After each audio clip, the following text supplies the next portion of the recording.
Yep, doing it now.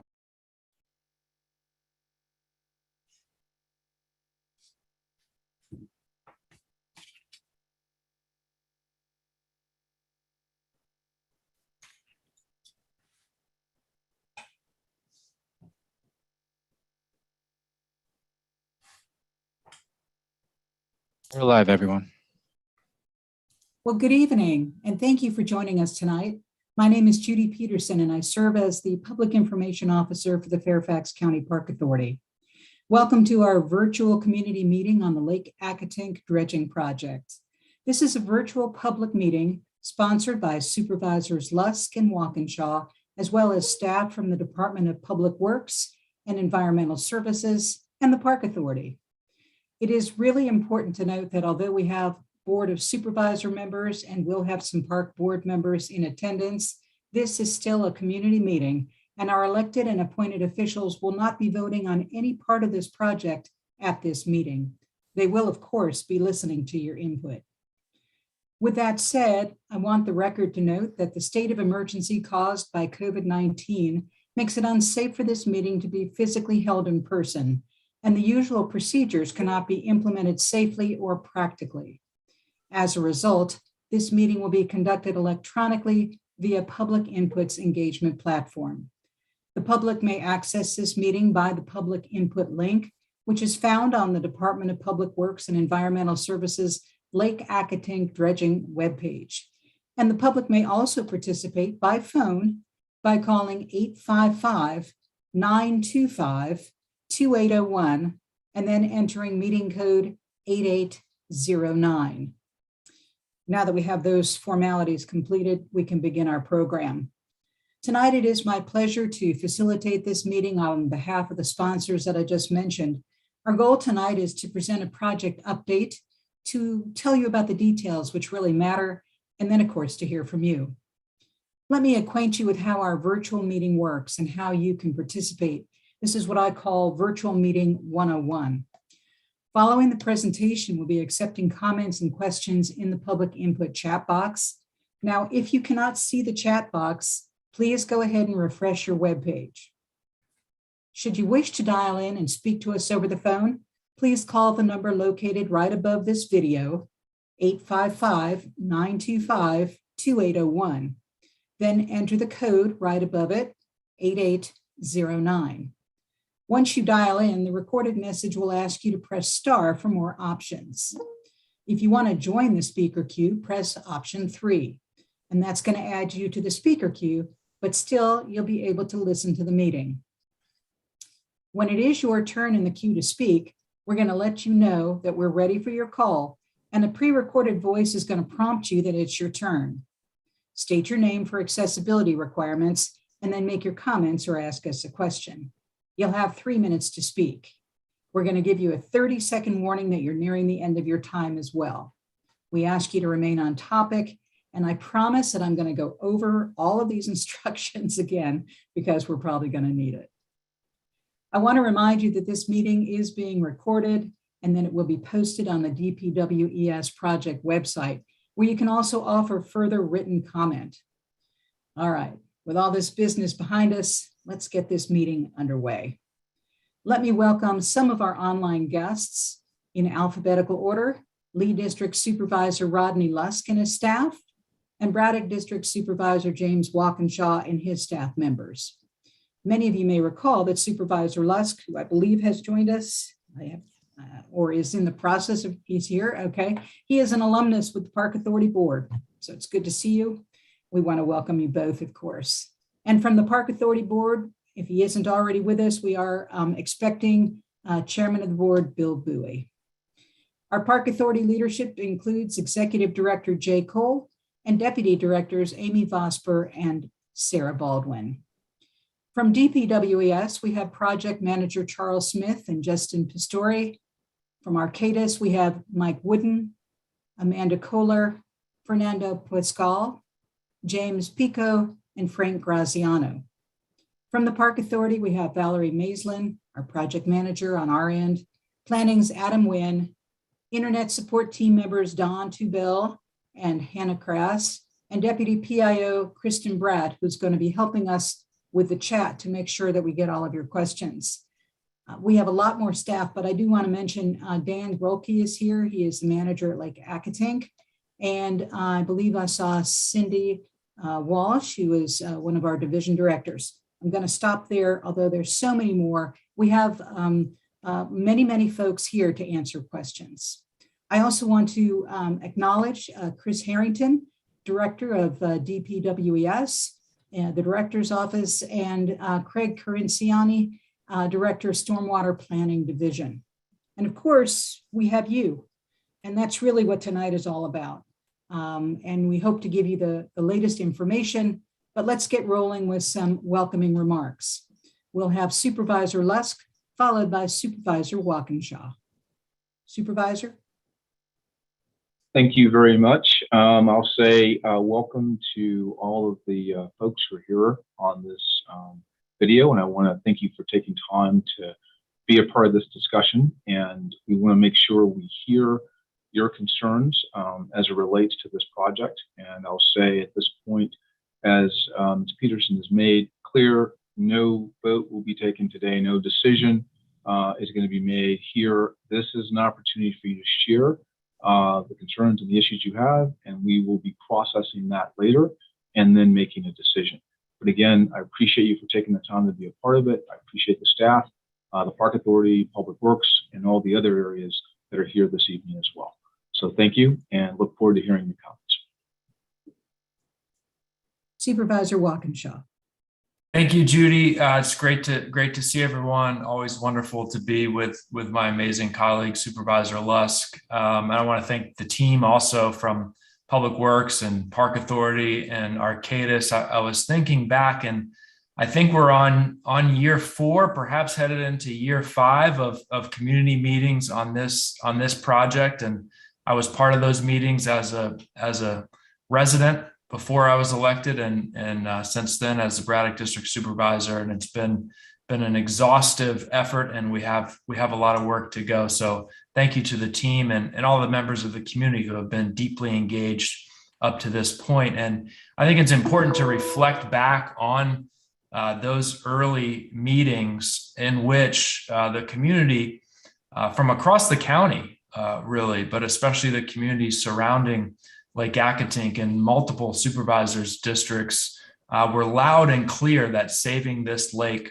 was a priority. And that's why we've embarked on this lengthy process to figure out the best way to do that. And one of the things that I've tried to be very open and explicit about throughout the process is that there is no solution, there is no way to dredge this lake that won't cause some challenges for park and lake users, challenges for surrounding communities. It's that kind of project that if it's a priority for us, and I think it is, we're going to have to recognize that there are going to be some implementation challenges that come along with it. And what we're here to explore is the best way to minimize those, the best way to complete this project with as little environmental impact, community impact on surrounding residents as possible. And I want to thank the team and everyone involved who's been working toward that goal. And I'll wrap up. I know we have a lengthy presentation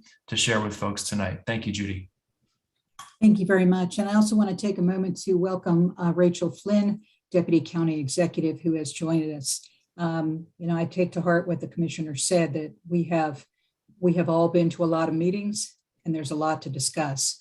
And so we thank you for those remarks. It's now time for an overview that we hope is going to acquaint you with the project and also the alternatives that are under consideration at this time.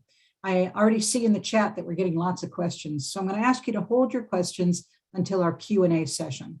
And now please welcome Project Manager Charles Smith. Charles. Yeah, I'll wait for the presentation to come up. Thank you all very much for being here this evening.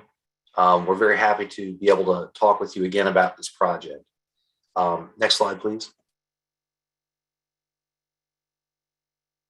So we wanted to, obviously, Judy's begun the greeting and orientation. We've heard from Supervisors Lusk and Walkinshaw, and now it's time for staff from the county and from Arcadis to talk a bit about the updates to the project and then we'll take your questions and answers, and that's going to be the bulk of the meeting. It's time for you all. So the reason we wanted to do this meeting is to update you all about what we've discovered in the alternatives analysis process.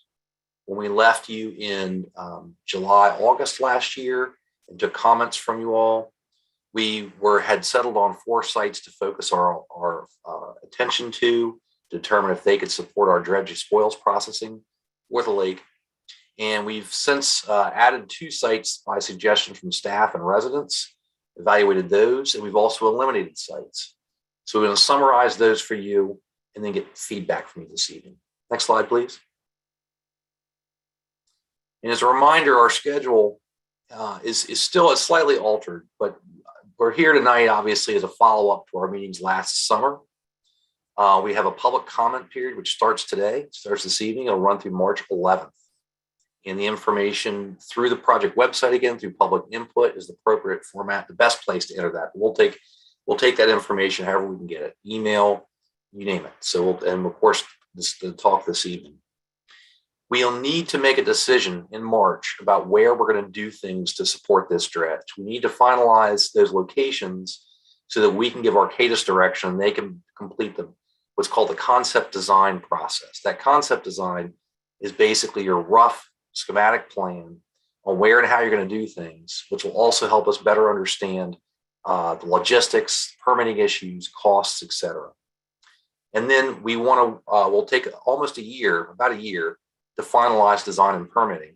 And our goal is then to begin dredging next year in 2023, no later than the fall.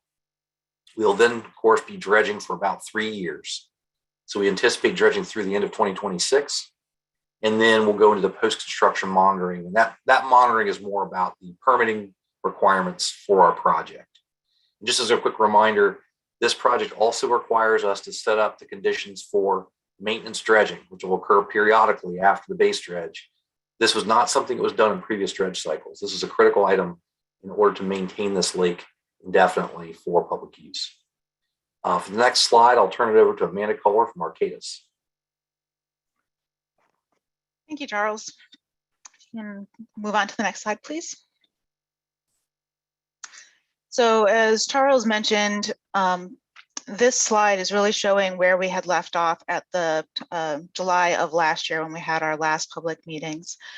So what we're showing on the slide are the different alternatives options that were looked at previously.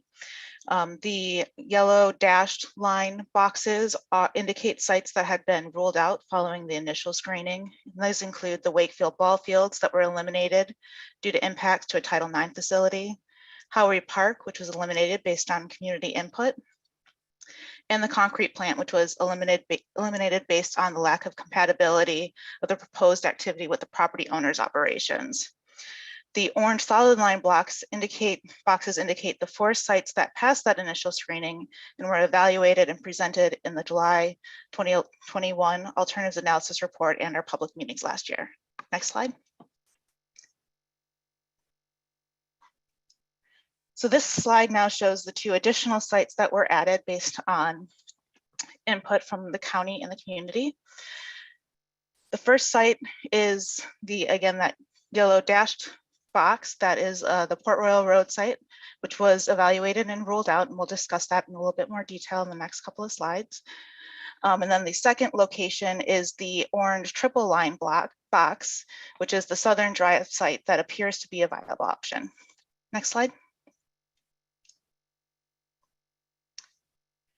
So this slide just summarizes and is similar to the slides that were presented last year for the other alternatives, that summarizes the different sort of highlights and capabilities of this specific location, as well as showing an example dewatering area layout for the site. The rating summary, overall, this was a very favorable site from an option of avoiding park impacts, being outside plains and wetlands, resource protection area. However, the negatives of it included the ownership, costs, and schedule, potential impacts of trying to obtain the site, as well as needing to demolish the buildings on site in order to construct it. So this option did end up becoming removed from consideration. But we did want to share sort of the evaluation of this location. Next slide. Second site that we have is the Southern Drive site. Again, we have a very similar slide layout. And this evaluation that we performed was really a technical feasibility evaluation. So when we did the evaluation, we did assume that purchase or leasing of this site would be feasible and that we would be able to build over the abandoned railroad spur that crosses through the site. So overall, again, this site is a fairly favorable site. It's a very favorable site as far as the ratings of the different criteria. Some of the benefits, again, is this location does avoid direct park impacts, minimizes wetland impacts, as well as has a favorable restoration and remobilization when you consider for the future maintenance dredging. The negatives or sort of challenges associated with this site is that there would be clearing required to make the site usable for construction of the dewatering area. There's also the trucking concerns because based on the truck route, and we'll get into a little bit more detail on that, as well as, again, the ownership and making sure that, being able to obtain the property in order to perform the construction. Some other unknowns associated with this location are any environmental impacts on this property itself, as well as confirming the railroad spur is abandoned and can be removed, as well as there are a number of underground sewers that traverse the site beneath the ground. So any utility offsets or restrictions for loading over those would need to be evaluated if this option were to be moved forward. Next slide. So this next slide just shows the slurry pipeline options for transporting the dredge material from the marina to the Southern Drive property. The option shown on the left follows the existing access roads and service roads, and then transfers under, would have a pipe installed underneath the railroad to connect to the Southern Drive site. The benefit of this one is that it is one of the shorter alignments that was looked at. There's minimal or no anticipated environmental impacts and no anticipated neighborhood impacts during constructions. Some of the low compatibility reasons for this location is that there would be extensive coordination needed with the railroad to confirm that a pipe could be constructed to underneath the railroad. If construction of underneath the railroad is not possible, then the alternative that is shown on the right would be the next most feasible or preferred option. This location travels again along the access road underneath the railroad bridge and then up an existing disturbed area to the railroad right-of-way and follows the railroad right-of-way over to the Southern Drive property. So again, this is a short alignment and has minimal neighborhood impacts. But again, there is still a number of railroad and private property coordination concerns. There are potential aquatic habitat impacts and short-term park impacts during construction. And before we move on to the next slide, I did want to pause, and I know Mr. John Burke with the Park Authority wanted to elaborate a little bit on the relative impacts of these two alternatives. Good evening, everyone. My name is John Burke. I'm the branch manager, natural resources for Fairfax County Park Authority. We looked at a number of alternatives that were presented to us for the Southern Drive pipeline that met the needs of actually the physical process of pumping the slurry out of the lake. And principal to my attention was avoiding impacts to amphibian habitat and vernal pools, both at the mouth of Flag Run and adjacent to the Lake Accotink spillway itself. In addition, we avoided alternatives that would have impacts to high quality terrestrial forest habitat and prioritize reducing tree loss. So these two were deemed to be the least damaging as far as natural resources are concerned, but primarily looking at vernal pools, amphibian breeding habitat, and high quality forest. Great, thank you. Could move on to the next slide, please. So this slide just summarizes some of the potential resource impacts that would be looked or have been initial screening performed on and would be evaluated further if the site is moved forward for conceptual design. For the natural resources, there is a piped stream underneath the site So that is currently mapped as a perennial stream and might have possible adjacent wetlands. So although the stream is piped, the need for a formal wetland delineation and possible survey would be required just to confirm the presence or absence of any wetlands. And similarly related to, there is a mapped RPA. So the presence of that resource protection area would need to be verified. For the natural resources, a search for endangered and threatened species would also be required. That consideration is similar to any of the other sites that would be selected. From the cultural resources perspective, there are no previously recorded archaeological sites mapped within or adjacent to the dewatering site. There's no indication that the site has been previously subject to a cultural resource survey. So a phase 1 cultural resource investigation would be required. Next slide. All right, so this slide shows the potential truck route associated with the Southern Drive, and we do recognize that this is a major concern related with this option. So based on the current discussions of what we've been discussing so far with the county, is that trucks coming off of the interstate would exit at Edsel Road, turn left onto Backlick Road, and then turn right into Highland Street and continue down to the Southern Drive property. Exiting the truck traffic would again go down Highland, and to try and reduce backup and minimize left-hand turns, all vehicles would turn right onto Amherst Avenue, and then sort of follow that route shown onto Commerce Street and onto Old Keene Mill Road to enter the interstate. Next slide. So again, this location just zooms in a little bit closer to that sort of stretch along Highland Street, which is recognized as being highly residential. So we do acknowledge that there are potential impacts during the construction. As far as relative traffic impacts, this slide just summarizes what the compares the number of amount of truck traffic potential increases relative to the 2019 traffic data that's available. So yeah, I guess we'll move on to the next slide. We can come back to this if folks have any questions.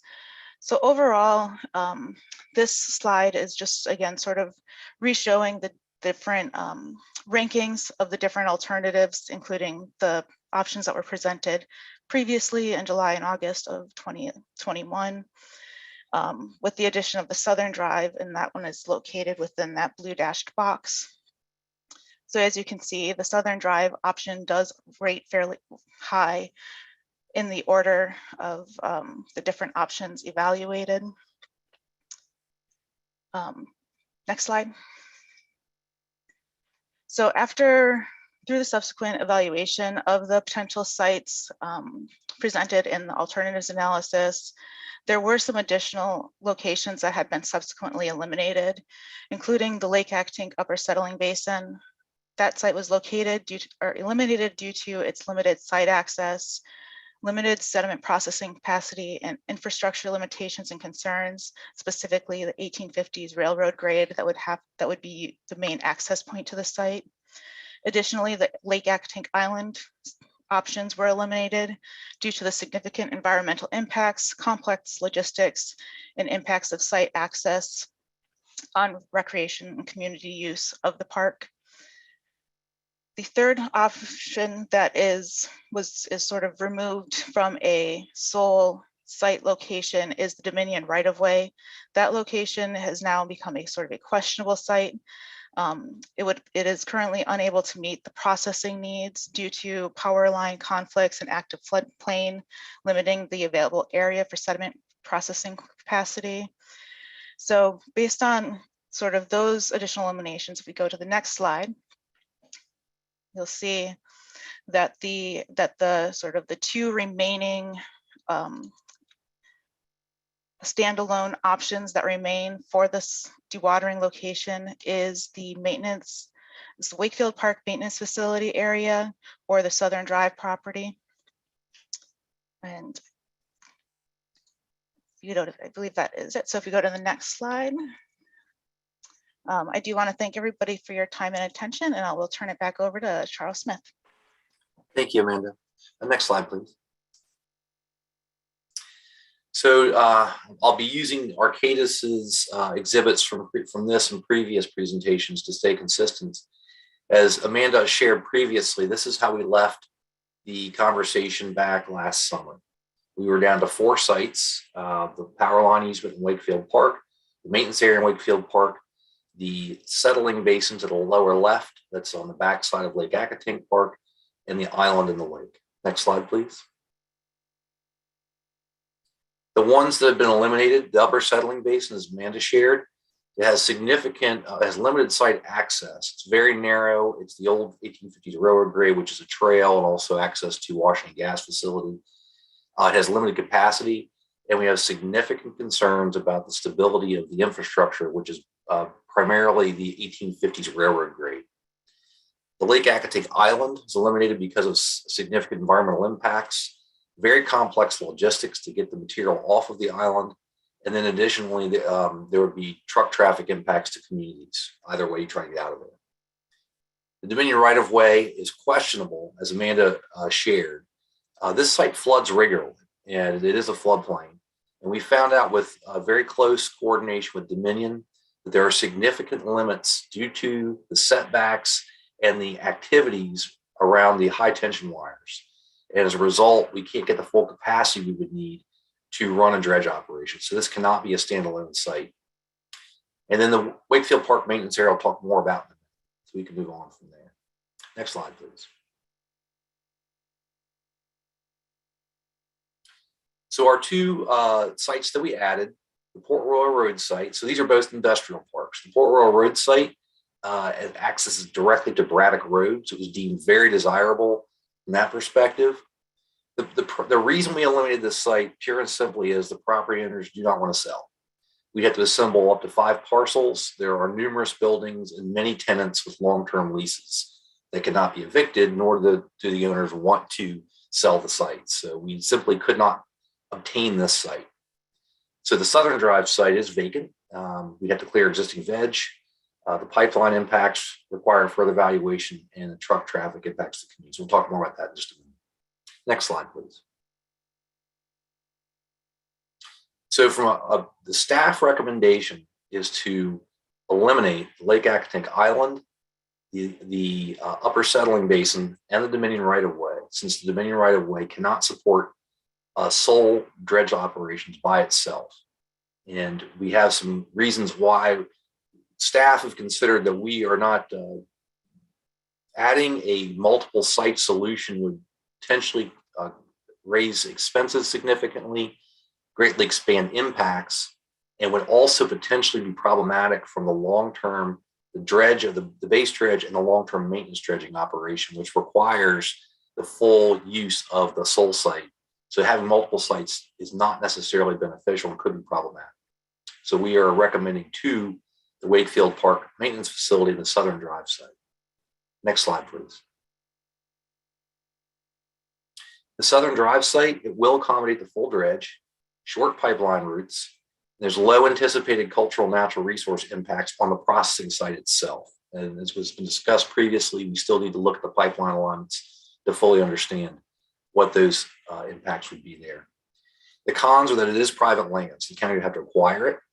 The truck traffic impacts to the community, and then the clearing of existing vegetation.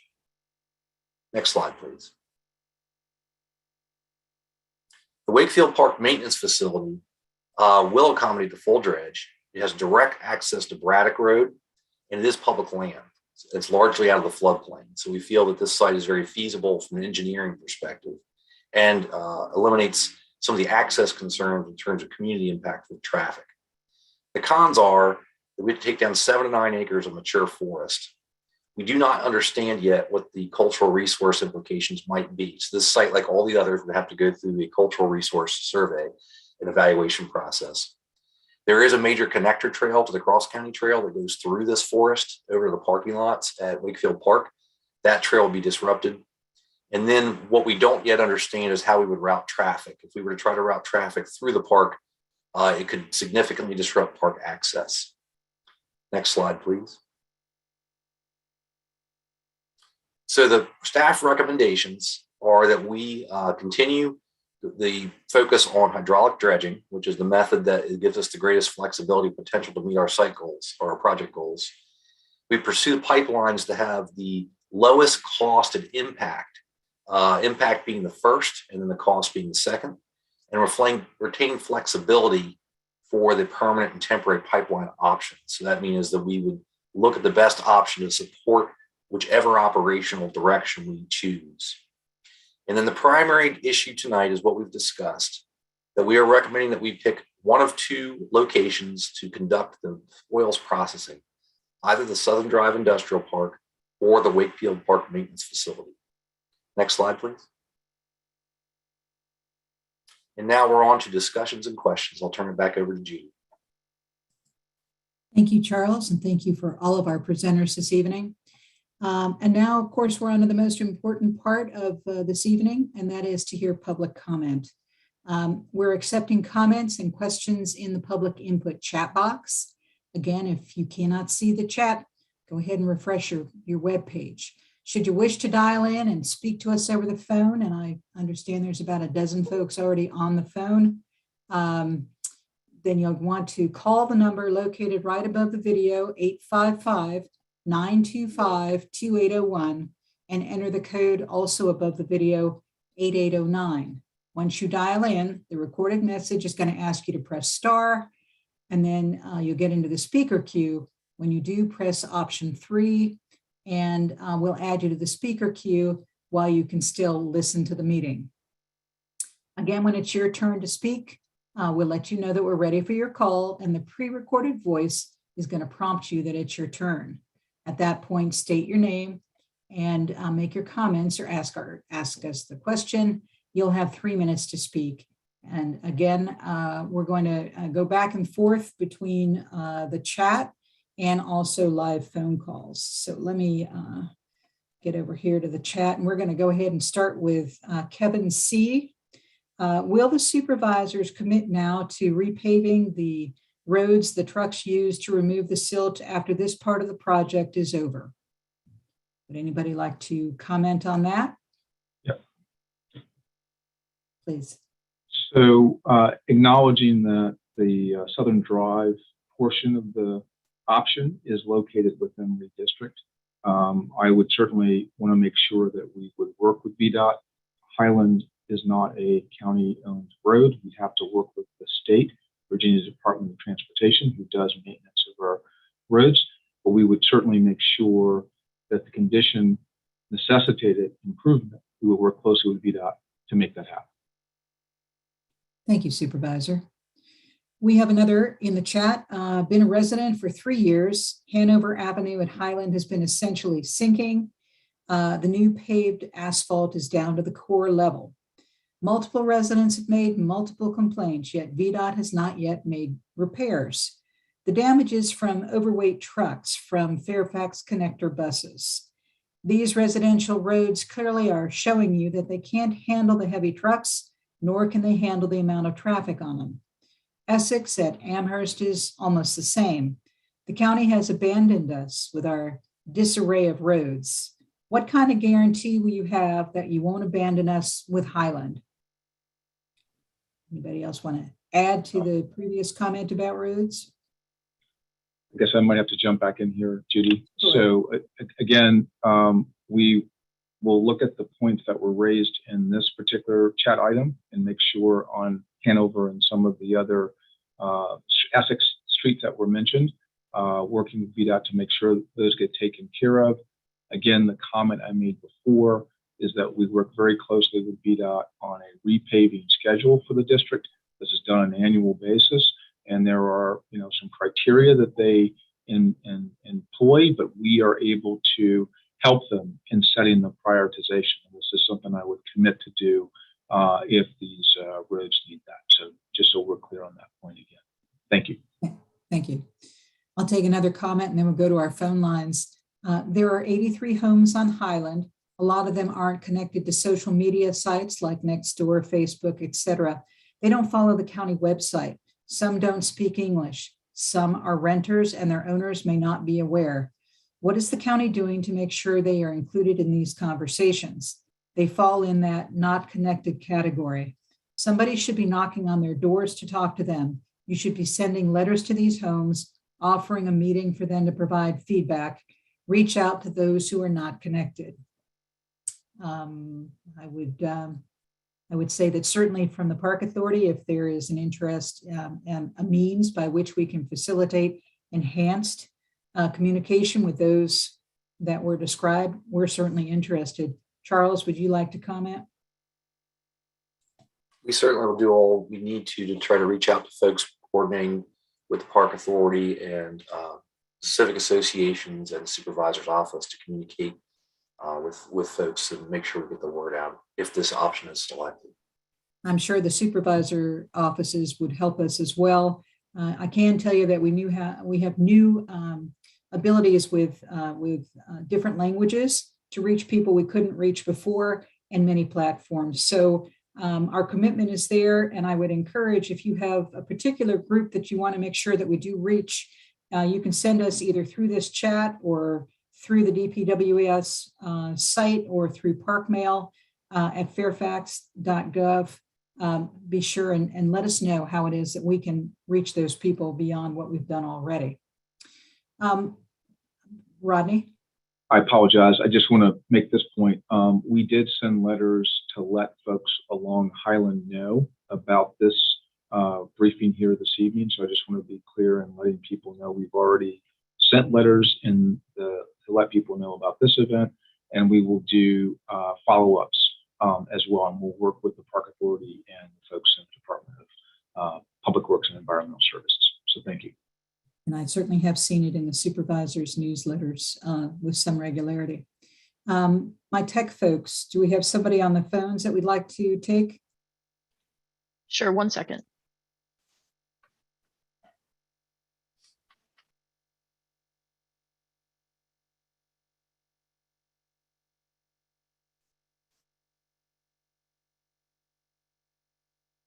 Caller, can you hear us?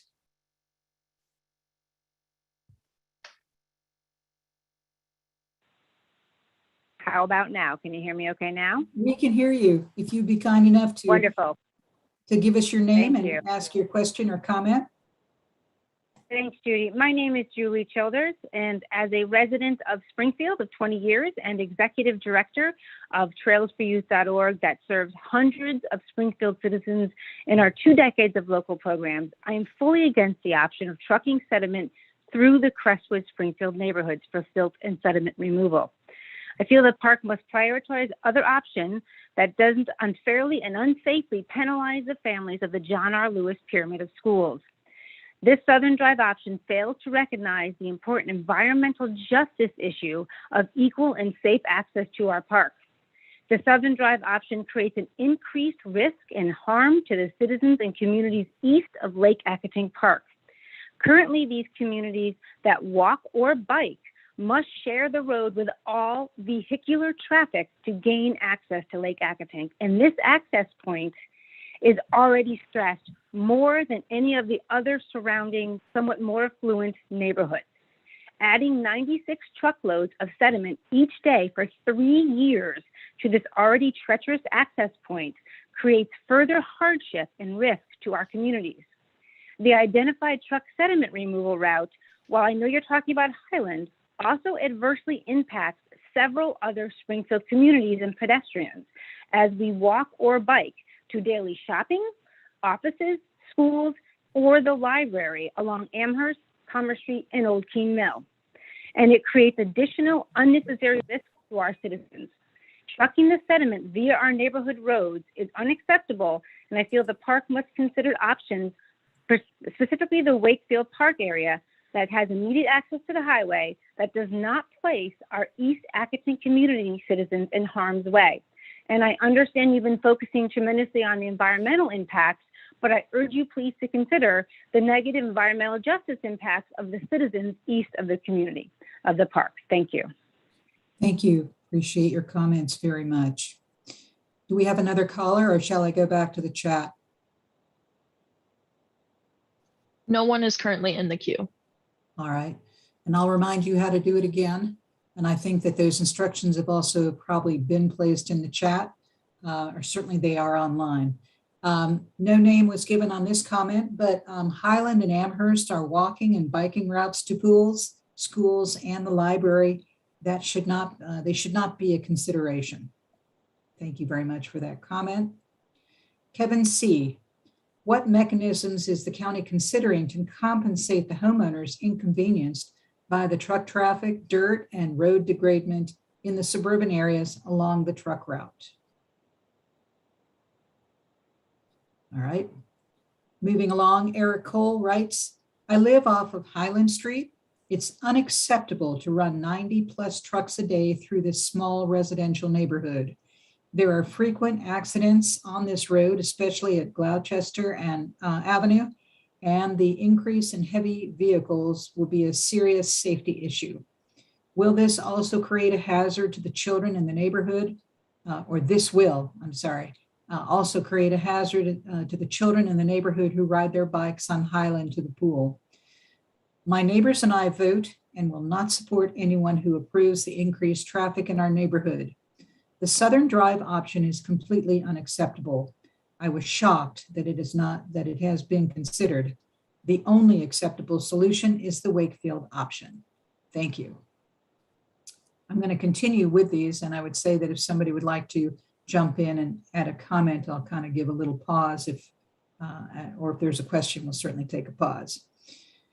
For residents to avoid this is from another resident, would be for us to go around the area using Commerce Street, which has been reduced to one lane because the Board of Supervisors wanted us to have bike lanes. Those bike lanes are unused. Can we get that lane back so we can have an alternative to go around the neighborhood to access our homes with less congestion? All right, moving along, no name given on this comment. Could you use a hybrid of both options to reduce deforestation impacts? I'll answer that one. I did mention a bit of this in the presentation. The key is that we did look at the 2-site option. That was one of the first things we did after the last presentations in the summer of 2021. And what we found is that splitting it up is not really a viable solution from the perspective that it is the complexity makes it much more difficult logistically. And we need to have a base, it's not just the base dredge, it's the operations and maintenance dredging, which needs to occur periodically to keep the lake viable.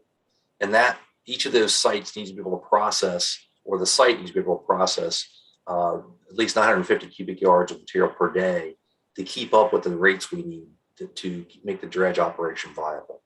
So a 2-site option does not help us out in terms of the complexity, the cost, and the overall sustainability of a dredge program. Here is a very basic question, no name given, but why is dredging necessary? So this lake, the Accotink drainage has about 68 miles of stream and 30 square miles of drainage area. And it was developed before modern stormwater controls. The water that comes off of all the impervious surfaces in that watershed erodes the stream channels. All this sediment is coming from inside the streams. They're being eroded out, and it's estimated that 46,000 cubic yards of eroded stream material are arriving at the lake each year. And the lake, when it was assessed back in 2016, was determined to have about a 50% trapping capacity, but it has filled in more since then. And it's trapping less, but as you dredge it out, it will trap more. And the decision to dredge was based on the public's desire to keep this lake for public use and recreation and aesthetics. Thank you, Charles. Laura Anderco writes, lessening environmental impact is most important. Southern Drive north of Railroad, destroying mature forest should not be an option. Another resident writes, oh, go ahead, please. Judy, I just want to comment real quickly. I'm not quite clear on that one. I hear that Southern Drive option should not be an option, but Southern Drive, the forest difference is very different from the forest at Wakefield Park. There is tree cover. It's much younger. So north of the railroad, we've worked with the Park Authority on the alignments of the potential pipeline, and we specifically have avoided mature forest within Lake Accotink Park on the proposed pipeline routes. So that's why we felt that the Southern Drive option minimizes environmental impacts, while we do understand that there are potentially significant social impacts. Yeah, Charles, if I'm understanding that comment correctly, I think she was arguing in favor of the Southern Drive north of Railroad site, agreeing that it lessens the environmental impact. Well, but it's south. Okay, I'm just confused because it's south of the railroad. So, okay, good. All right, good. So I hear what you're saying, James. So that's interpretations. The Southern Drive site would be the better of the options. Okay. All of these comments, of course, are part of the record, and we'll go back and we'll get a transcript, and so we can even look at them even closer. I should tell you, we have over about 125 people with us at the meeting, which is wonderful. We really appreciate you taking the time in your life to be part of this important community discussion. Having said that, though, we still have about another 30 comments to to go through at this point. So let me continue. Can someone tell us the estimated decibels for the trucks and dredging and dewatering, and the hours of operation, and how many days a week they will be going and for how long? Also, can the route be switched? 6 months Highland, 6 months the other routes? Share the disruption. Anybody like to Mike, comment? Amanda, I think I'll defer to you on the decibels, see if you can maybe give us an idea of what that noise level might be. Yeah, I don't have a specific decibel to give. I will say that, you know, the truck traffic is pretty standard for as far as like your typical truck traffic. Noises, the dredging operations really depend, and dewatering both really depend on the specific equipment that are used, but there's definitely things that we can write into the specifications or that require the contractor to install mufflers and limit some of the more noisy activities. So in the case of trucking, like preventing, you know, like engine or air braking. So hopefully that'll answer the question. So I think that in terms of, we did not, as I recall, we did not get any noise complaints when we dredged in 2008. So I wouldn't anticipate that the dredging operation itself would be significantly louder than the previous dredging. As for the dewatering, the scenario that we've currently drawn up, as Arcadis has envisioned, is primarily passive dewatering. So we would not anticipate a lot of noise from that. The loading of the trucks certainly would have some noise. Having spent some time in the industrial park of Southern Drive and have the railroad go by, I believe will be less noisy than some of the noises that are occurring there now. And it's not directly adjacent to homes. So there's that. And of course, the Wakefield Park site is removed from homes next to Braddock Road.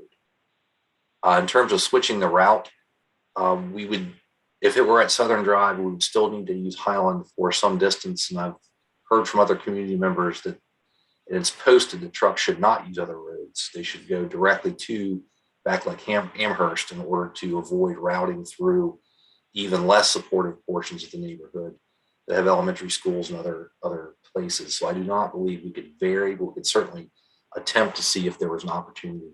And in terms of days of the week, we work with contractors to try, it's basically, we have to get out about 500,000 cubic yards of material.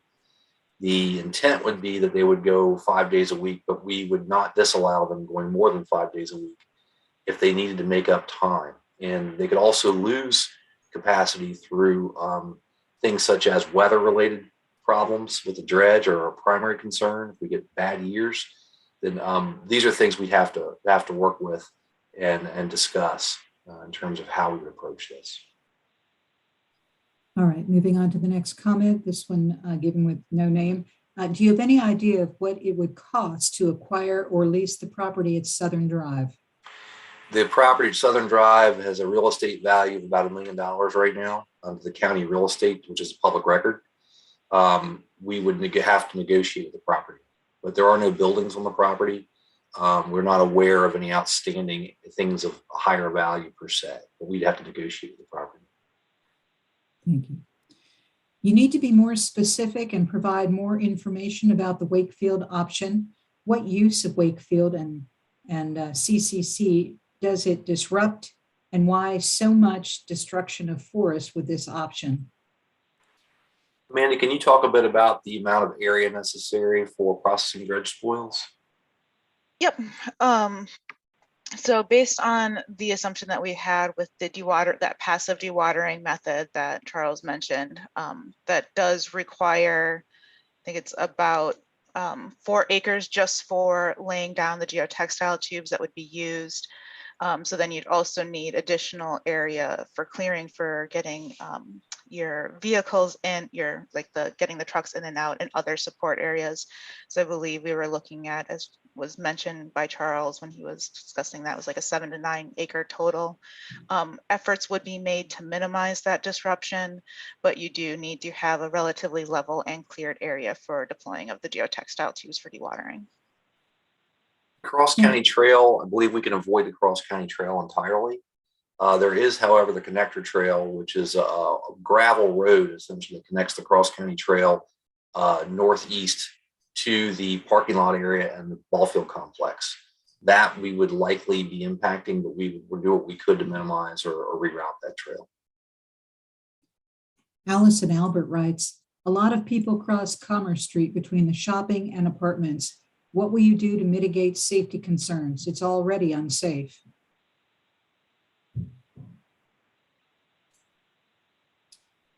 All right, we'll move along. Thank you all for putting this meeting together and the time, effort, and expense getting to where we are.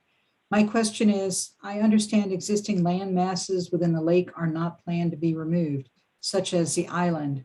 As time drags on, more land masses are forming. How much land currently above water will be removed and dredged? Amanda, can you address that? Yep. So right now that's correct, that there is no plan to do any dredging of the island. I think based on the latest bathymetric survey that was performed, there were a few mud flat or sediment areas of sedimentation.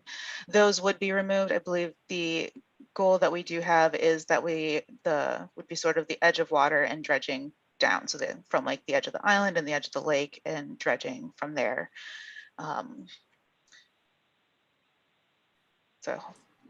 Thank you. Philip Latassa, Friends of Accotink Creek. If the lake is already effectively full, it seems things may not get much worse. Is it possible we have time to reconsider reconnecting the creek and having a smaller but cleaner and, I believe it says cuter, Lake Accotink? Yeah. Sorry, Supervisor Walker. And Charles, feel free to add to this. I mean, I'll just say it is a board of supervisors policy. 2 successive boards have taken formal action to move forward on dredging the full lake.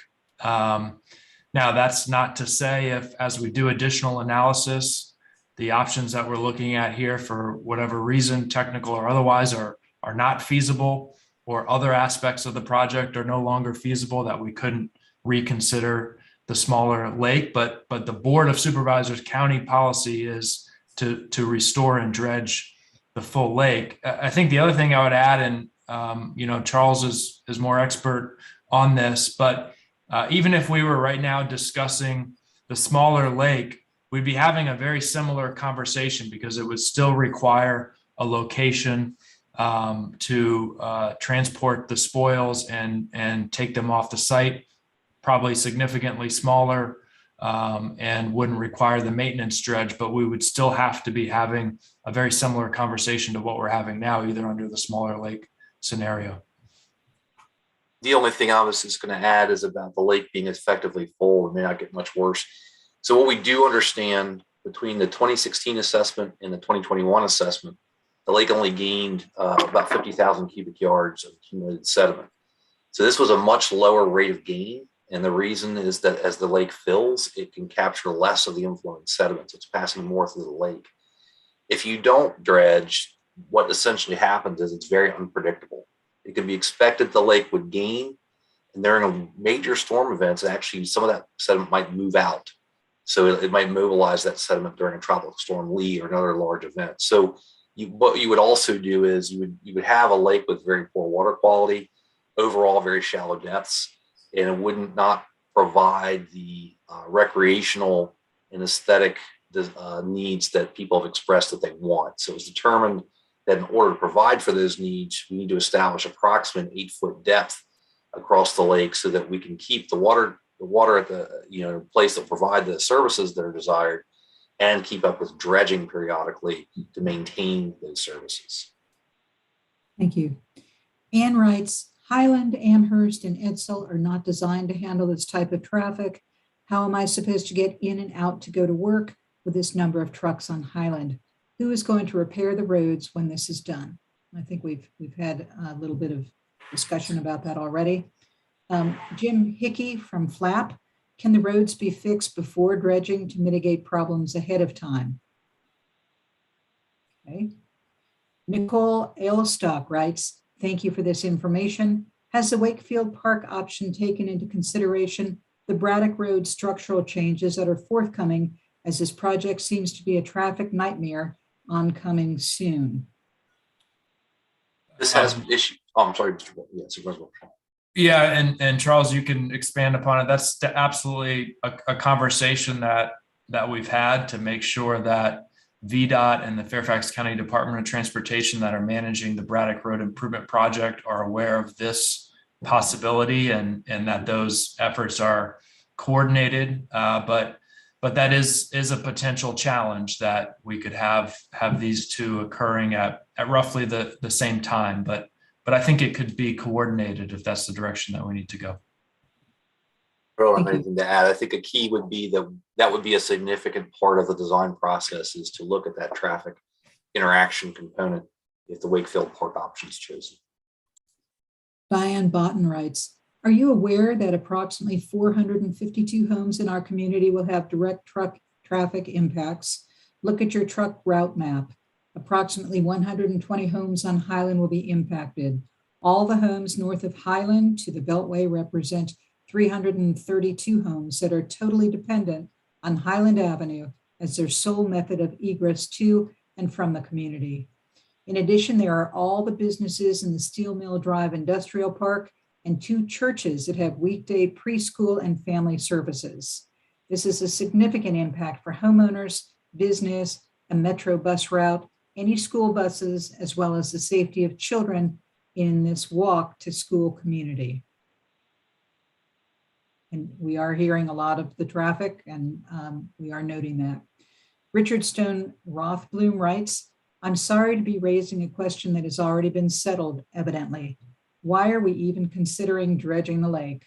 Why not let nature take its course? A very small percentage of the people that I see using the park are boating. I visit the park almost daily throughout the year. The vast majority are hiking or picnicking. What does it matter what the depth of the water is?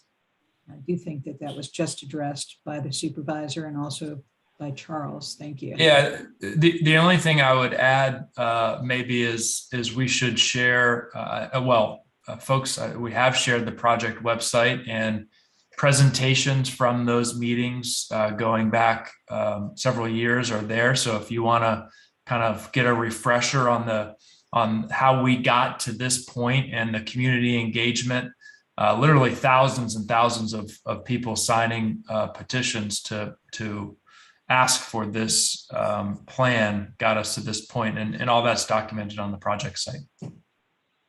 Absolutely. Diane writes, for the Southern Drive option, how much silt loss can we expect from trucks on neighborhood streets? How will it be cleaned up and kept out of the stormwater drains? Renee Grebe writes, we must truly minimize the impact of natural resources, particularly ones already protected on FCPA land. We have to recognize that we are in this sediment filling the lake situation because we have lost so many natural resources upstream. With this lens, we must recognize that cutting down FCPA forest in Wakefield Park is not a good solution. I really appreciate all of the work staff has done to find alternatives. She also continues, the Southern Road option is a great option from minimizing natural resource impacts. That said, the concerns for residents impacted on Highland are real. The road must be made safe, must be maintained, and strategies for minimizing resident impacts must be pursued. Okay, thank you very much.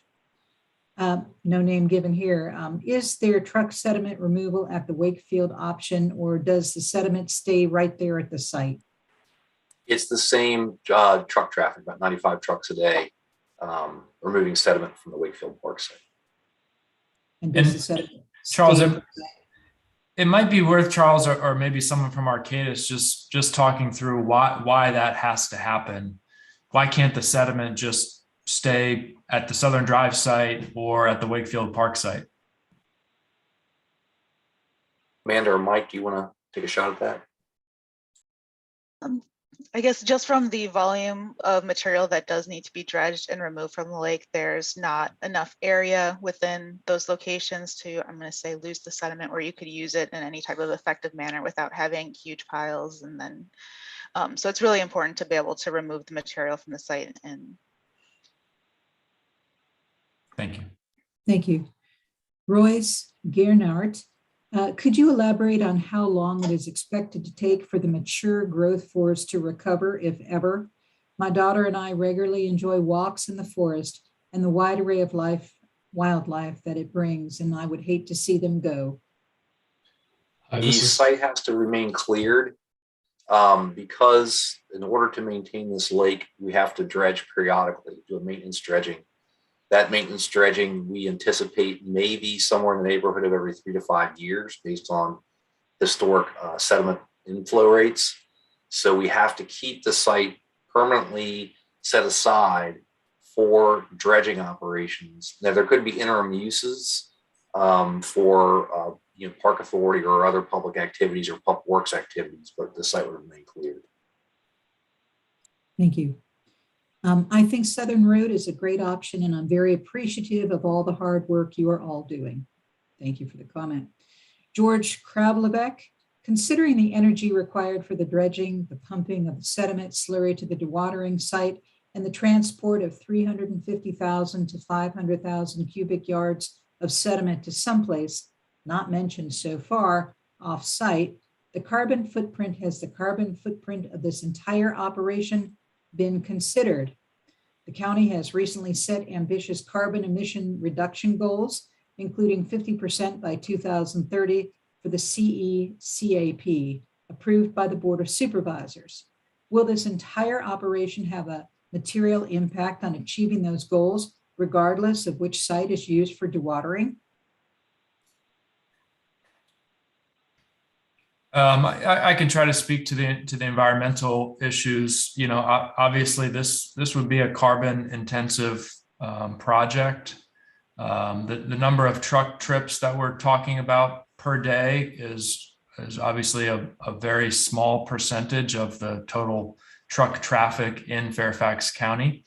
But I think it is also important to note, and I should have noted this in the outset, you know, one of the reasons that the community has been enthusiastic about preserving the lake, the full lake, is that there is a downstream environmental impact to not doing that. And right now, the sediment capture function that the lake is performing, unintended though it may be, prevents a lot of sediment and pollutants from ultimately making their way downstream into the Chesapeake Bay. So there's some environmental value to the project. I think important environmental value, but clearly there will be a carbon impact and emissions impact through the project. Just as there is when we build a new school or county facility or any other major infrastructure project. Unfortunately, we're still dealing with fossil fuel powered construction equipment. Our next comment is from Jason. He's a resident. He writes, the county thought about trying to evict people just to further harm the environment by keeping this rich people's man-made lake going. This is a money pit. How about we choose no plan and call it quits on this mess? This feels like a ball running downhill out of control. Okay, thank you for your comment. Margaret Pierce, has anyone considered what this will do to property values while this multi-year project is underway? Who would buy in this neighborhood with this noise and dirt daily? Again, Philip from the Friends of Accotink Creek. What can we, the citizens, do to reduce the runoff erosion that causes the sediment to fill Lake Accotink? That's a great question. I think that there's multiple portions to it. So the vast majority of the land in the drainage area is privately owned. There are programs that we've been working with the Park Authority and the Northern Virginia Soil and Water Conservation District and others to try to encourage people, natural landscaping in their yards, ways to harvest rainwater off their properties, any community spaces they can to look at conservation landscaping, and then support for public projects when they're available to actually try to detain and hold more water. As for public works, we're actually actively working on numerous projects in the upstream drainage area to restore streams to reduce the sediment load. And we've already implemented quite a few in multiple districts within the Accotink drainage area. And we're working on an ambitious one right now in the Long Branch watershed, which is Long Branch Central, which drains into Accotink Creek just south of Braddock Road. And that's a significant project where we're trying to pilot efforts to reduce sediment load over much larger areas within the drainage area. So I think a combination of individuals doing all they can on their property and community land, as businesses redevelop, they will have to use more current stormwater control methods and reduce flows. And then as on the public side, we'll do what we can to further reduce those sediment loads. Thank you. We have about 65 more comments, and we're glad to have that kind of input. I do want to remind people that we're going to be taking comment, I believe, for another 30 days. So if for some reason you don't get a chance this evening to participate, you're going to have a chance to have a voice. Also, I'm counting on my tech folks to let me know if anybody is waiting to get on the phones. So no name is given here, but they say save Lake Accotink.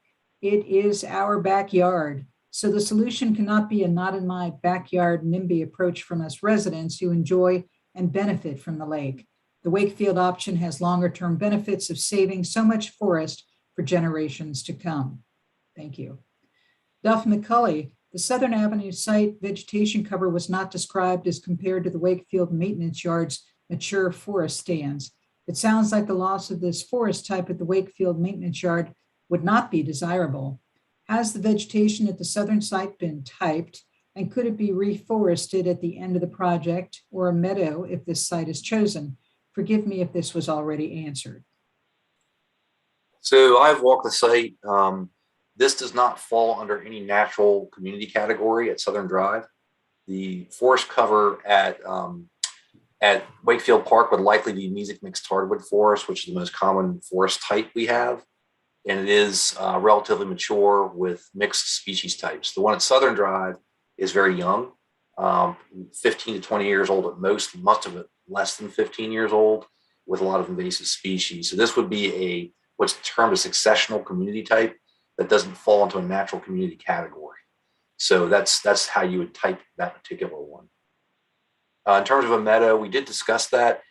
We have to create a pad site that can be used for the dredging operations. There is maybe the potential to have a thin soil layer over top of that and grow grass on the interim, but the concern about that would be if it degraded the pad site and would cause significant maintenance on the downstream side. However, it could also reduce runoff from the pad site in between dredge operations. We also have looked at the potential to do uses of the site between dredge operations that could help the county out with the Park Authority. Thank you. And we had a couple of comments just thanking us for answering questions, so I'm not going to read those. We appreciate that, and we're going to do our best to answer as many questions as we possibly can. How much of the lake is located in Braddock District versus Lee District? Sandra wants to know that. The lake itself is in the Braddock District, most of it, but the park is in both districts. But I think, the important point here is this is not a Braddock District or a Lee District asset. It's a Fairfax County asset. It's a regional asset. Hundreds of thousands of people from across the county and across the region visit Lake Accotink Park every single year. But the lake itself, for the most part, is in the Braddock District. Thank you. The Friends of Long Branch Stream Valley, they write, I applaud the county in their constant efforts to work to find a balance of the community impacts and environmental impacts to meet the goals of this project. I acknowledge and appreciate that there may be a lot of reluctance from the community within the vicinity of Highland Street to have the anticipated impact from the truck traffic. Could the team elaborate more on the expected daytime hours residents could anticipate the truck traffic would impose on the neighborhood? Can the community be assured that trucking operations would be conducted outside of high demand of Highland Street? Additionally, could the team highlight what kind of safety measures could be implemented to ensure the safety of pedestrians and drivers at any time? I hope that residents of this community will know that their potential acceptance for this temporary disturbance would be greatly appreciated by environmental and park enthusiasts countywide. Who would like to address that? There was some discussion to think about brainstorming about how we could reduce impact if that option were chosen. We would certainly want to work with the community, work with the supervisor's office and leaders in the community to come up with ways to minimize those impacts. Some of the things we did discuss were, for instance, restricting the hours to the greatest extent we can to make sure they do not conflict with those peak hours for residents, which would include times in the morning and the afternoon and evening when people are going to school or work or arriving back home. And we talked about the potential for larger trailers like on the truck. So the total number of vehicles would go down as the capacity of vehicles went up. And this would, again, reduce the total truck traffic. That's one other option we discussed. And then, of course, that issue of right turn only to make sure that when they hit the traffic light at Backlick, Amherst, and Highland, that there reduces the any standing time. So there's some of the things we discussed, but we certainly would be open to any suggestions and want to work with the community to minimize those impacts if the site were chosen. Thank you. Somebody asked, during the 3 years of dredging, what services at the park will be open? Will the trails, marina, golf, carousel? Somebody from the Park Authority can address. Dan, can you let us know from the previous dredge, what were the types of things that happened? Yes, there was still boating available under this proposed dredging project. We could still have camps, classes, depending on the location of where the dredge was taking place. Certain trails would still remain open. Carousel, mini golf, most of the amenities would still be open. Just to let you know, the plan is that whichever site we choose, we would bury the pipeline. Our intent would be to have a permanent pipeline. So it would be below the ground. So that would not influence, that would minimize impacts. The construction of the pipeline would require potential temporary disruptions, but should not provide long-term disruption to park use. Okay, moving on. Eric Jones writes, I wish residents were this passionate about reducing upstream runoff so that dredging would not be needed in the future. Recent residential development northwest of the park and the hot lanes continue to dump silt into Accotink Creek and the lake. We need to look at the big picture. Thank you, appreciate those comments. The Board of Supervisors owns a large parcel of land over on Heckinger. Why can't that spot be used for the dewatering? I'm not familiar with where that location is. We certainly brainstormed and tried to get as many ideas as we could. Anybody elaborate on where the Heckinger site is? I think that would be east of Backlick, would be in the Mason district. So I'm not terribly familiar with it, but I think that site would require a pipeline, perhaps under Highland, which I don't know if that's feasible or not, but it's worth taking a look at. We looked at pipelines along multiple areas that would have to go through neighborhoods or significant portions of private land. We had a lot of concerns about pipelines that would take those routes due to the numerous utility conflicts and conflicts with private property and the need to remove trees and things like that. But we could look at that parcel to see where it is and then get back to folks to see whether or not there's any potential for that. And I would encourage that respondent to go ahead and send us something via the site so perhaps we can make sure we're all talking about the right location. Will you walk us physically through the Wakefield option and the pipe construction forest impacts? We already touched on that enough, or is there more to say there?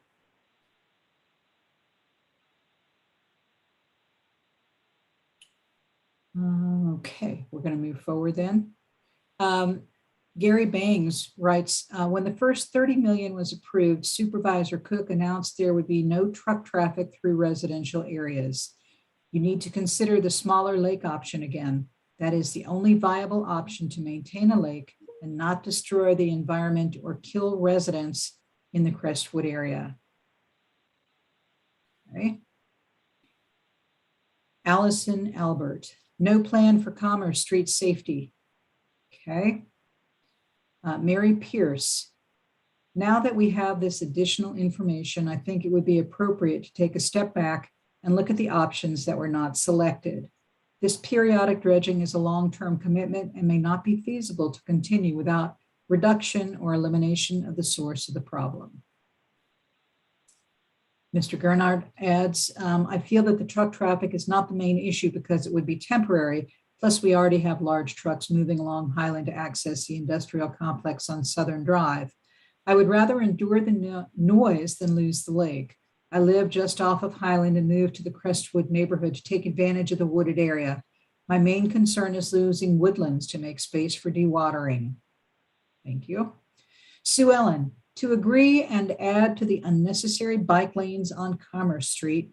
I have not seen a bike on it since it was installed. Would you restore it to 4 lanes during truck use?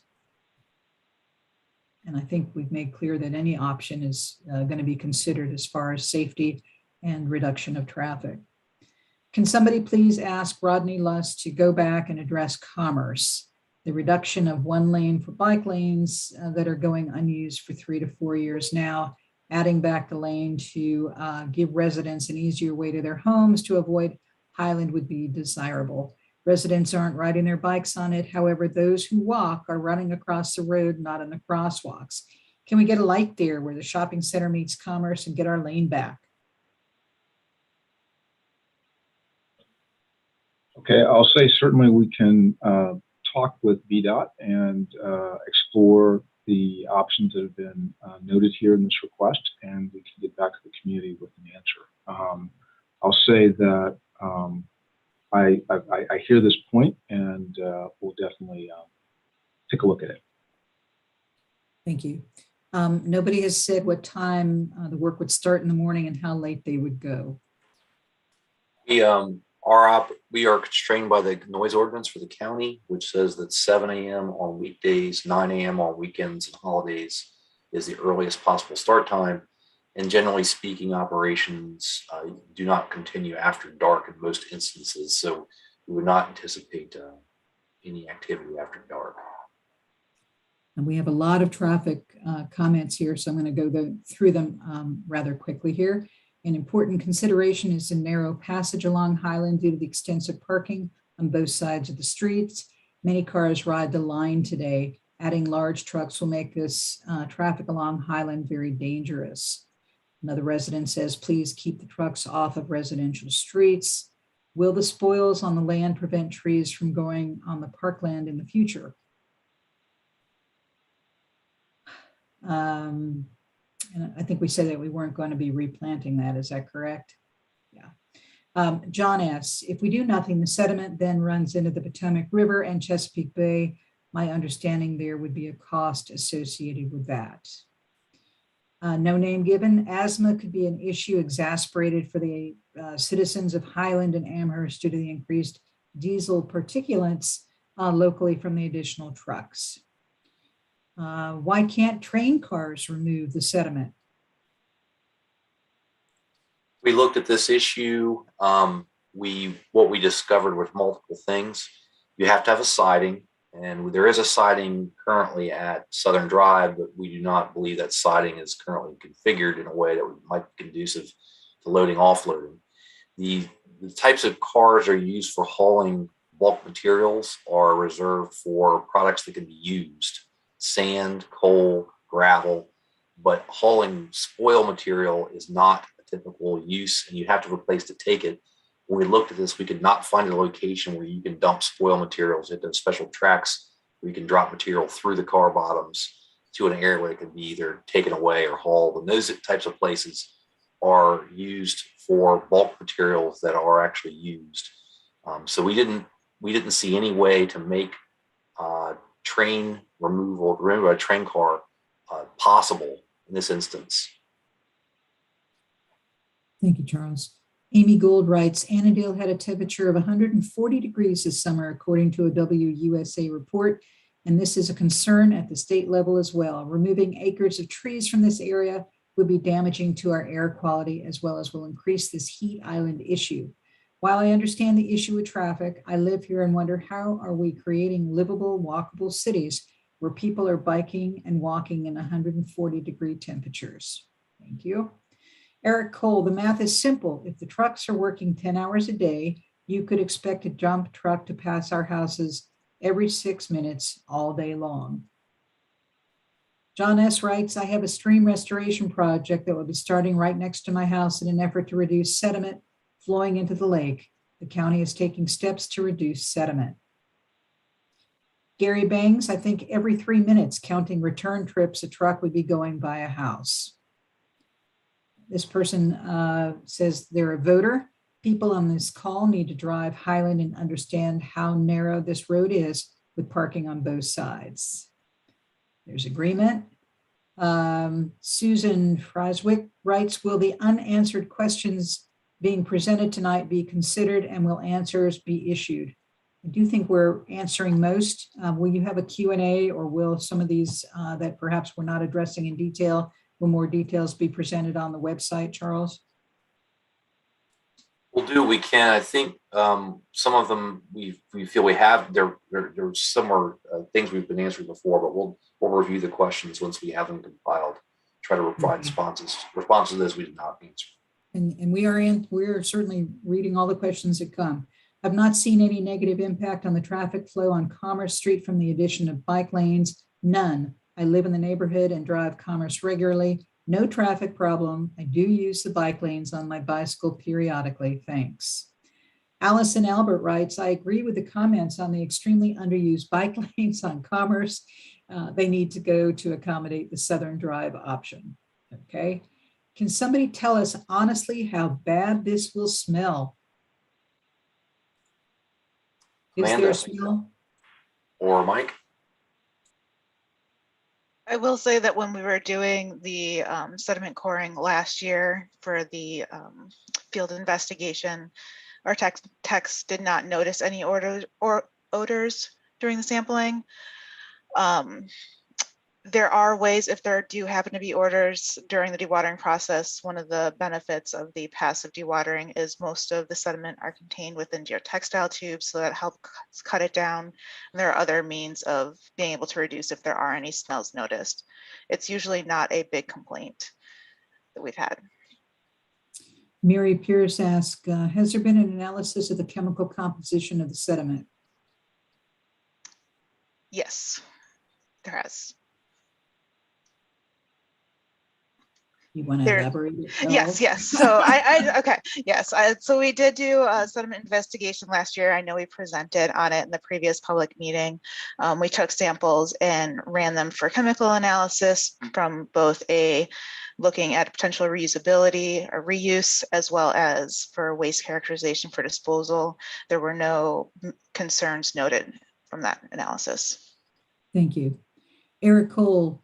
So according to Mr. Smith, the dredging would have to occur every 3 to 5 years. If the Southern Drive as an option is selected, we will have trucks running down Highland as long as the lake exists.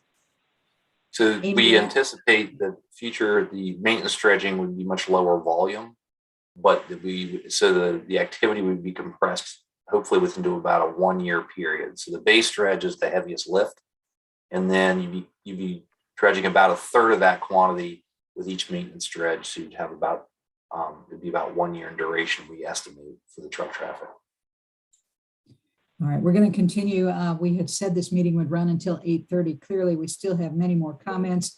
We're going to go ahead and continue. I would just say, if you're kind of a repeat customer, if you will, I would ask you to avail yourself also of the comment period that's coming for the next 30 days.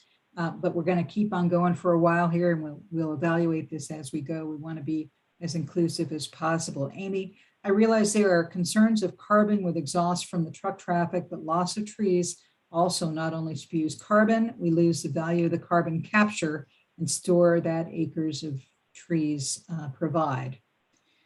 Can those on the Zoom session address Margaret Pierce's question? I think the majority of us would like to be addressed. Has anyone considered what this will do to property values while this multi-year project is underway? Who would buy in this neighborhood with this noise and dirt daily? Anybody feel that they can address this evening?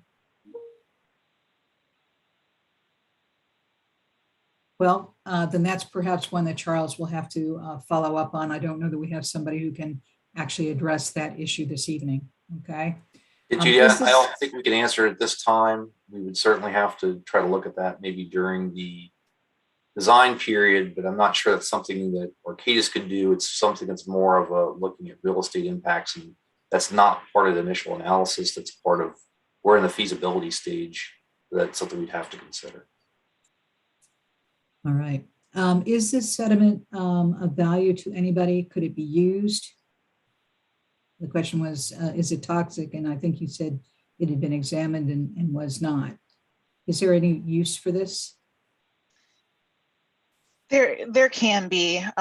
It can't, depending on, it can be used as fill in certain situations. It just is a matter of whether you can find somebody that is willing to take the material. So it can be used as fill for sites that are being developed. It can be used as landfill cover or similar. And all right, we're going to continue for a little bit now. Gary Bangs says those who are saying people cannot say not in my backyard already somehow eliminated their backyard for truck traffic. It's insulting that this proposal views Crestwood as less than the other side of the lake. How much does a truck full of sediment weigh? What is the maximum weight the residential roads can handle?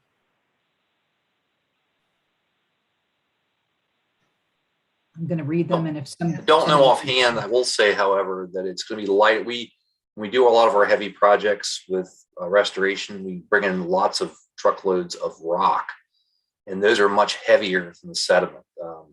So they handle that just fine. And we've completed multiple projects in the region area around Wakefield Park and the lake, and we've not seen significant degradation from those. But they do conform with the VDOT requirements for the road traffic. So we were just provided with some information about that property that was mentioned earlier, that it's behind the VRE, behind VRE. Okay. This is a weird question, but if there is a rail at the site, is there any potential for carting this away by rail? And we've certainly addressed that already. I want a physical tour and walk through of the Wakefield property. This item was read and not understood. I'm sorry if I misunderstood your comment. I don't know what the potential is. I believe that is an open site right now. It's a park. So I don't think that's an issue. The land at Heckinger is owned by the Board of Supervisors. It's the land behind the VRE before you get to the office buildings next to Fresh World. The Mason office confirmed the board does own it. Unfortunately, it's a target for illegal dumping. It was just a huge lot full of trees. It is. It borders the VRA tracks. No one would be disrupted. You could run the pipeline parallel to the train tracks. Gail Niddle writes, why was no one able to walk us physically through the Wakefield option and the pipe construction forest impacts? Asked in a previous question. There was much attention given to the Southern Drive pipe construction. Surely the Wakefield option must have been addressed with those details. We did address those in the July-August meetings last year. There were 3 options for the pipeline that were still viable, and we would have to explore which one of those gives us the best conveyance, the least impact. And the one that was possibly the most favorable was the one that goes up the Cross County Trail and be buried below the trail. So again, disruption would be during construction, but it would be a permanent pipeline underneath the Cross County Trail. There were 2 additional options. So again, it was not an intent to omit information. It was more that we did cover that in previous discussions. We were focusing more on the merits of the site, but that's a very good point. And I think, Charles, the video from those meetings is probably available on the project site, at least the presentations. Yeah. It is correct, from the August 5th, 2021 presentation. The video is available. All right. I am seeing a lot of repeat questioners, and I would ask people to just understand that we do have some limitations time-wise this evening. There's another question about the railroad, which I believe we've already addressed. Renee, for reference for the property mentioned on Heckinger, she does provide the map information. And she says, seems like an interesting option for sure, since it's in the vicinity of the concrete plant that was mentioned before. John S. writes, if we do nothing, the sediment then runs into the Potomac River and Chesapeake Bay. My understanding is there would be a cost with that. Another resident writes, there is a lot of studies about lake sludge. I believe that should be sludge, maybe, being high in nitrogen. Certain plants and vegetables demand nitrogen. Are there companies that would take the sludge for things like fertilizer and such big farms? And I believe that Amanda said that there were some potential uses that could, of course, be looked at some point. The optics of tonight's presentation and discussion appear that the original options, which went north and went through public comment process, have now been dismissed. And the new favorable option is being reported seems to favor going through the east. Okay. Gary, would these trucks have emission standards that are required in Fairfax County? They have to meet all Virginia state requirements. So I believe the answer would be yes. On a lighter note, a resident asked, what are you going to do with the treasures that you find in the lake? Let's see, you skipped over my comment previously. I have not seen any negative impact on the traffic flow on Commerce from the addition of bike lanes. None. I live in the neighborhood and drive Commerce. I believe I did actually get that comment already. Bruce Wagoner from the Springfield Civic Association. What is the estimated cost to run the dredging line to the Southern Road site, vice the cost of running the dredging line to Wakefield? We don't have costs for that available at this time. I think we're very preliminary. Mike or Amanda, I don't know. There were some rough costs associated with Wakefield, but that until we determine the pipeline location, is it accurate to say we will not be certain? Yeah, that's correct, Charles. I would only comment that if you were to look at it, it's apparent that the alignment and route to Southern Drive is significantly shorter and more direct than Wakefield. So by extension, you would expect it to be a lower cost option of the two. But we haven't gone to the point of being able to hang those kind of costs on a pipeline yet. Thank you. So we're at a point where we have really more comments than we would really be able to realistically address this evening. So I'm going to ask Kristen to stop sending me the comments, and we're going to go through as many comments as we possibly can, as quickly as we can, and we'll reevaluate at 9 o'clock. But I would say that many people, I don't even know how many we've addressed tonight, have had an opportunity, and there'll be more opportunity for comments and questions to be sent via the website. So we're not going to accept any new comments at this point, but we're going to continue to go through the ones that we've gathered as long as we possibly can. There's another question here about maintenance costs years out. I would presume that that is also something we don't know at this point because we haven't really. That's correct. I think the key is we have to get to where we're going to do work and give Arcadis direction. And at that point, they can do more analysis and come back to us with figures. One of the things that the Board of Supervisors asked specifically was once we get to the point where we have the concept design, that we return to them with information on both the base dredging costs and the long-term maintenance costs. So that will be available once we pick the site, complete the concept design. All right. So Eric writes, Mr. Smith, thank you. So you have confirmed that after the site is selected, it will be continuously used, even if it is at a lower level. Yes. So you're going to have this for 3 years straight. Then again, in 3 years, it will be constant traffic. It will just diminish property values. Not a question, just a statement.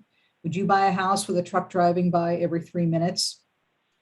Would you let your kids play or ride bikes with this many trucks? Thank you. We appreciate the comment. No name given. The pool in Crestwood on Highland is very busy in the summer. The section of Highland in front of the tennis courts doesn't have a sidewalk. Also no crosswalk for residents to get across Highland at the pool. Are there any plans to make pool access safer with so many trucks rolling through? I do think we've made the point that we are hearing all of these traffic concerns, and I don't know that we can tell you exactly what the solution is, but certainly it is, a very important issue. And we have heard that concern voiced time and time again this evening. Okay. Well, I do want to tell you that even though we're not going to, get through all the comments tonight, we are going to take all comments. So you're not going to be heard. I just probably won't have a chance to read every single comment that comes in this evening.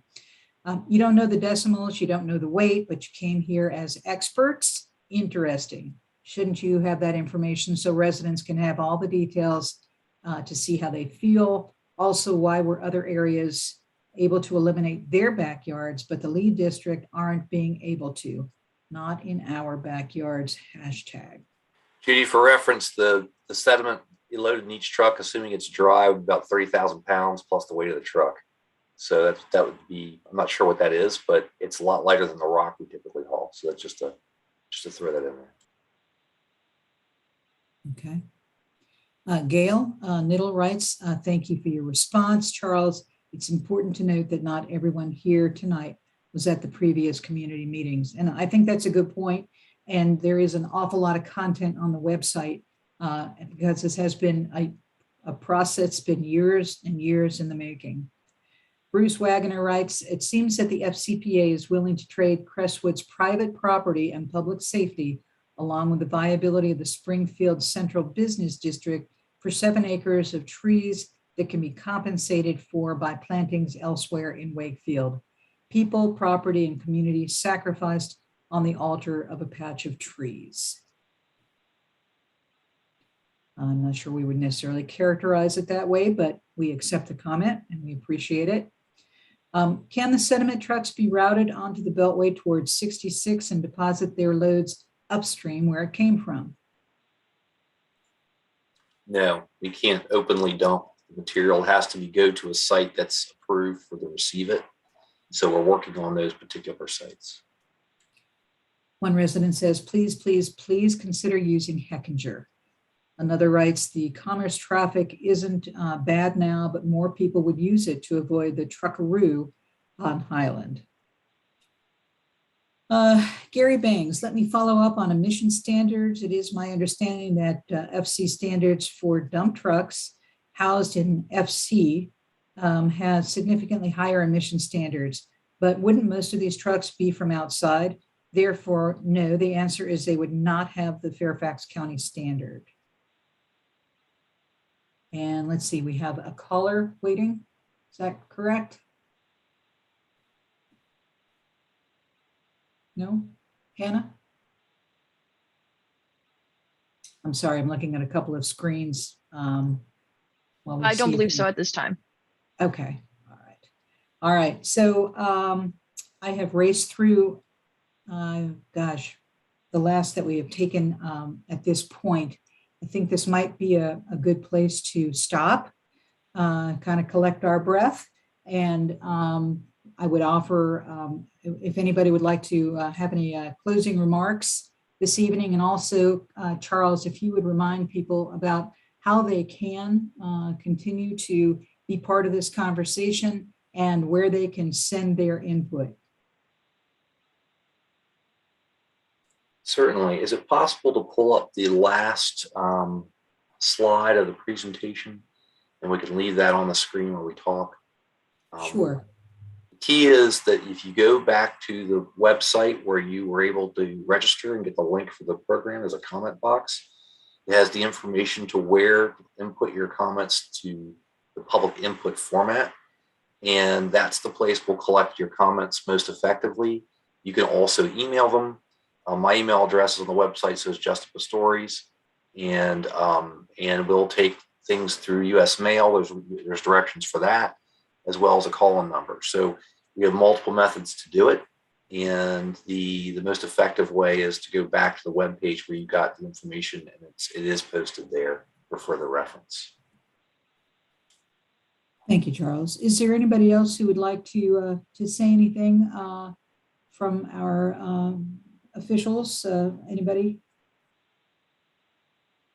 Judy, I'll just say I appreciate hearing all of the comments that were made here tonight, and I just want to reiterate what I said at the very beginning. No decision has been made yet, so for the folks who have expressed their concerns, we've certainly heard them, and we are aware that there are already in the Highland area trucks traversing the neighborhood, and that this would obviously add more trucks, which would, as you've all so eloquently stated, create some safety issues. So we do need to be attendant in making sure we provide the appropriate response based on that. But I want to be clear here that Supervisor Walkinshaw and I are going to have to, talk about this, and there's no decision that's been made. So we will continue to get your feedback and your input, and we will weigh that as we get to the next steps with this effort. So thank you again all for your participation. I appreciate the time. I appreciate the passion, and we certainly heard it loud and clear. Thank you. Yeah. Thank you. Thank you, Judy and Charles and the team and Supervisor Lusk, and especially all the members of the community who shared their perspective this evening. I think we got a lot of important feedback. Just one thing that I do want to address. It's important to remember that, as was laid out in the beginning of the presentation, the potential sites that have been eliminated thus far have all been eliminated because of technical reasons, or they turned out to not be feasible. So no one has eliminated sites in one part of the county in order to put this project in another part of the county. What we're looking at this point is what's feasible, what's possible, what's achievable, and sites that have been eliminated didn't meet those criteria, and that's put us in the place that we're in today. But thank you everyone for participating tonight. Again, thank you all. And I want to just remind you one last time, the record is open until March 11th. And I even suspect that even after March 11th, there's going to be a whole lot more opportunity for discussion and for public input. So thank you all so much for being courteous and for, again, taking the time out of your life to be a participant in this really, really important conversation. Good night, be safe, and be well. Bye-bye.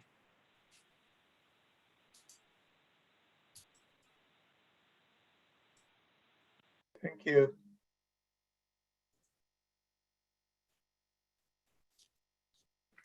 Thank you, Charles and team.